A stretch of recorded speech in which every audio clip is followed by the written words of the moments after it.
Kisiye modon miɗo salmina miɗo weltani mo kala inde mum ettore mum ko hikkori ko honorable Abbas Ba de Fila RCA bangi PK 5 km 5 membre de jeune de résistance des 5 kilos enfants de l'IPC général Ali Darassa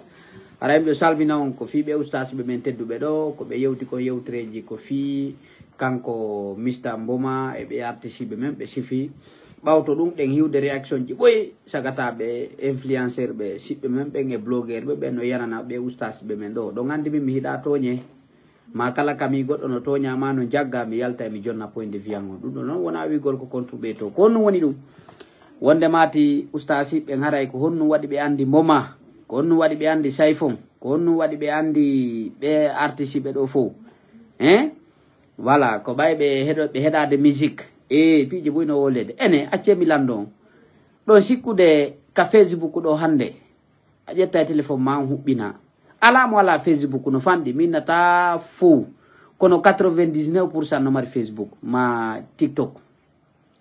goɗɗo noon wiya si waɗi Facebook ma TikTok ko ma weɗo musique hay si tawi ɓe heɗota ko musique kono si ɓe naati tun ka TikTok ɗon andi ko Mboma waɗi o musique fiyo beere yare no fanɗi menen mo yaltali ɗo jonni point de vue mum e joni noon menen min yimata kono ɓe heɗade men hiɓe heɗade woɓɓe goo e ko ɗum yalti wanno bruit ɗen andi kala ko yalti ɗo wolete hay siko travers ça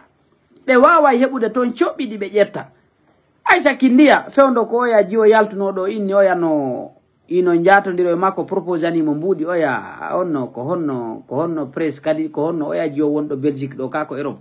yaltunoɗo ɗo wiya opérateur de économique no ɗum annimo goɗɗum o yalti o woɗi ɗo aɓe ƴettimo ɓe soki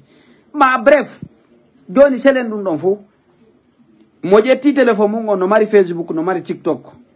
on tigui obligatoire sa hiɗa piiji gon ton a darayki ɗum ɗon wiya a heɗade musique ɗum ɗon wiya an ko a heɗotoɗo musique ɗa andi ɓeɗo obligatoire hande na selen ɓeɗo hande no fanɗi mo anda c'est-à-dire ko woni ko hande que ce soit 50 Cent que ce soit Akon que ce soit Bouba que ce soit Fally Ipupa si a naati ka Facebook a naati ka TikTok hiɗuɗa a hiɗa a daray ko noon sayi on wayri kono komi toroto yimɓe ɓen hakkil ɗum on donc komi haalanta kon yimɓe ɓen koyeɓe wattan hila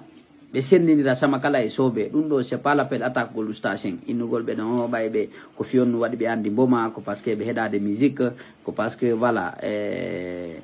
ko hiɓe heɗade musique ko par ce que yiɓe andi artiste ɓen ko par ce que ɓe fewa par ce que piiji ɓuyno wolede hoore maɓɓe yimɓe ɓen yo wattan hila onon kadi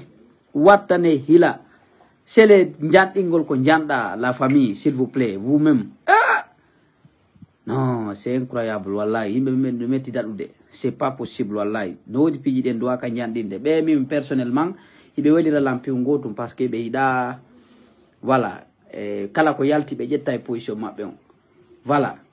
donc aray ko wattangol lila buyno ɗo no yaltata kaɓe inna ko ɓawi ɓe heɗade musique ara ko waloɓe bugade whisky ara ko waloɓe